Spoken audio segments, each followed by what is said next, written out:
আপনারা যাকে এখানে দেখতে পেয়েছেন তিনি সাধারণ মানুষ এবং বাংলাদেশে যারা বর্তমানে সরকার গঠনে গঠিত রয়েছেন, যারা এখন দেশটাকে লুটে পুটে খাইলে গেলা ভুল বলা হবে না, তাদের যে কার্যকলাপ আমরা দেখতেছি তারাও সাধারণ মানুষ, আমরাও সাধারণ মানুষ।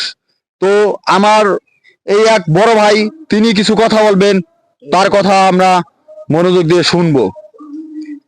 ওই যে বরিশালে যে তুফান যে মারা গেছে, হ্যাঁ। ও গোপন কিছু ছাত্র দেখে গেছে না জানিয়ে গেছে, এই জন্য আরে মারা হয়েছে, নারী এগুলো মারা হতো না।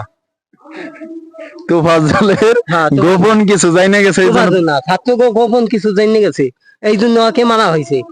তোফাজ্জলকে যে মারা হয়েছে সে বলতে চাইছে পুলিশের মাধ্যমে না, তোফাজ্জলকে যে মারা হয়েছে এটা আমার বিশ্বাস। ছাত্রদের হয়তো কোনো কার্যকলাপ, কোনো অকর্ম কিছু ধরা পড়েছে বা সে নিজ চোখে দেখেছে, যার কারণে এই তোফাজ্জলকে খাওয়ানোর পর এত সুন্দরভাবে আপ্যায়ন করার পর তাকে নির্মম ভাবে হত্যা করা হয়েছে।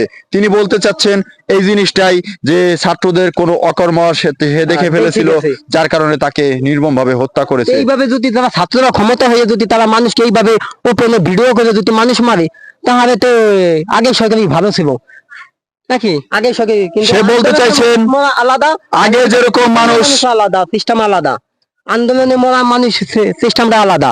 আর এইভাবে ক্ষমতায় থাইকে যদি তারা মানুষ মারে, তাহলে এইভাবে সিস্টেমটা আলাদা।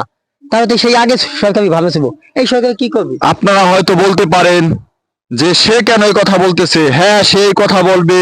সে তোফাজ্জলের যদি পৃথিবীতে কেউ নাও থাকে, বাংলাদেশে যদি কেউ না থাকে, সে কিন্তু তোফাজ্জলের ভাই। আমি হলাম তোফাজ্জলের ভাই। বাংলাদেশের প্রতিটা ঘরে ঘরে তোফাজ্জলের ভাই জন্ম নিয়েছে এবং তোফাজ্জলের বিচার, মানে তোফাজ্জলের হত্যার বিচারে বাংলাদেশে একদিন এই মাটিতে নেওয়া হবে। আপনারা এটা মাথায় রাখবেন বা নিজ চোখে আপনারা দেখবেন ইনশাআল্লাহ।